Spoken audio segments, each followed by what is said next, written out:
Assalamu alaikum, everyone. My name is Hanifa Menon, and this is the second in a series of videos that I am creating for you. And it's all about emotional healing. And this section, this time, is about they're not like us. It's how our emotional thoughts create our experience. How our emotional thoughts create our experience. So, again, the title being They're Not Like Us.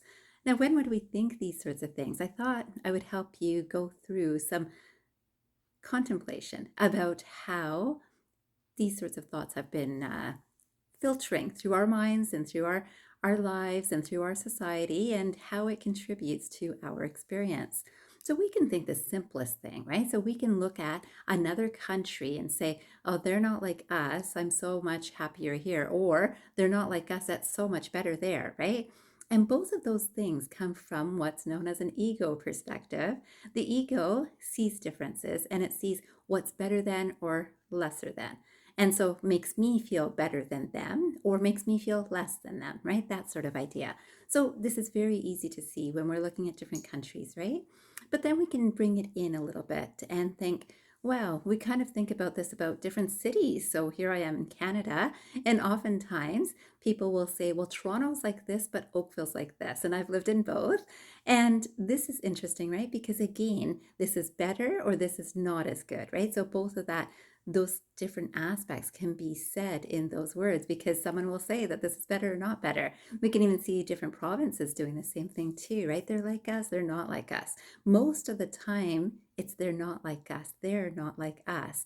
We have such higher gas prices, we have such better education, whichever way we look at it, or we're so much friendlier, right? That's one of the things that comes up in Canada. And even think so many countries think of Canada as a friendly country, yet within Canada, oftentimes people will look at a different province and say they're very friendly and this is not a very friendly province. And this is what happens again right in our provinces. And then we come in a little bit closer and we look at our workplaces, and guess what?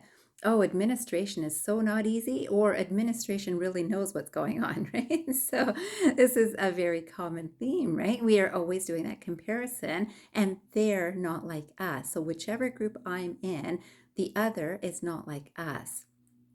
We come in a little bit closer now and think about the family. And in a family, you would think, well, we're all the same, right? But we look across the street and we say, that family is not like our family, right?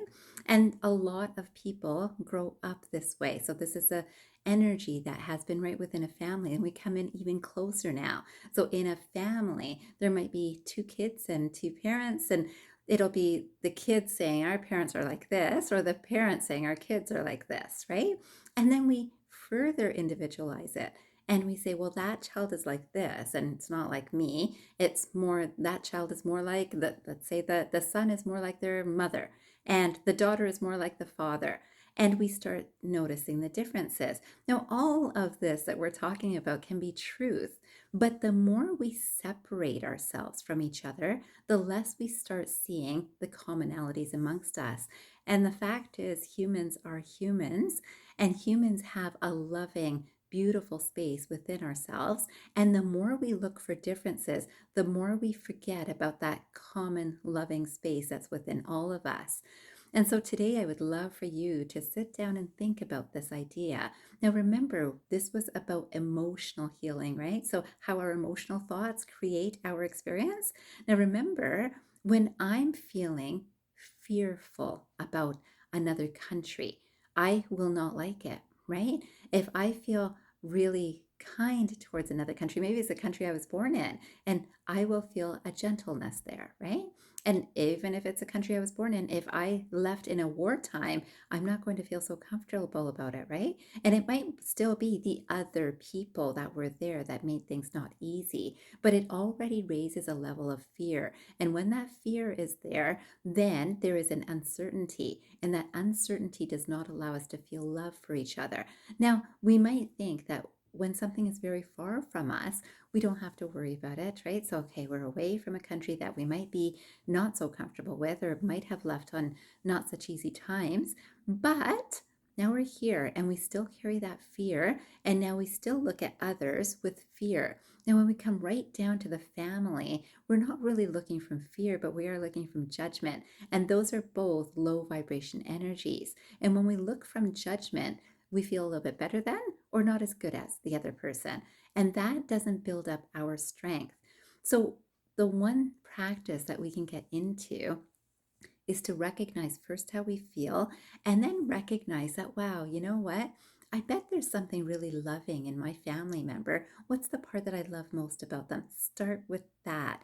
And this is about us changing, not, well, they don't understand me, so that's why I feel this way. So whether it's another country doesn't understand my country, the other family on the other side of the road doesn't understand my family, or my parent doesn't understand me or my child doesn't understand me, either any of those things are looking for differences, and the mind will do this and it's out of protection. And even as we hear this, you can understand it that when I'm fearing another person, even within my own family, or concerned, are they going to be upset, are they going to think poorly of me, are they going to judge me, I maybe become very quiet, or I might become more expressive, right? Now, that quiet doesn't allow an expression, and that very expressive might be too much anger. And quite honestly, because someone doesn't understand me, I'm going to show them I'm not happy, right? So either by my silence or my expression. And this is how our emotional experience develops, right? So it's first our thinking about what's going on here and how I perceive it. And then it's our actual experience of, yeah, no one understands me, right? So when we start with, people do understand me, or do I understand me? I understand I'm a loving soul. I understand that everyone around me is also a loving soul. I know that there is love around me.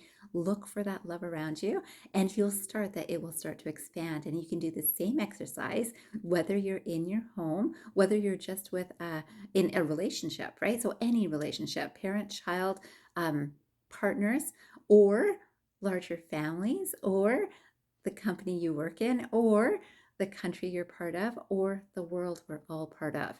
And the more we start looking for similarities, the more we're going to draw energy towards ourselves that is loving, exactly like the thoughts that we're thinking. Our thoughts become our living experience. So today I'd love to leave you with that idea, and I hope that you'll think about it and contemplate it for a little while and recognize that our emotional thoughts then lead to our actual experience. I wish you a fantastic day ahead, and I hope to talk to you soon.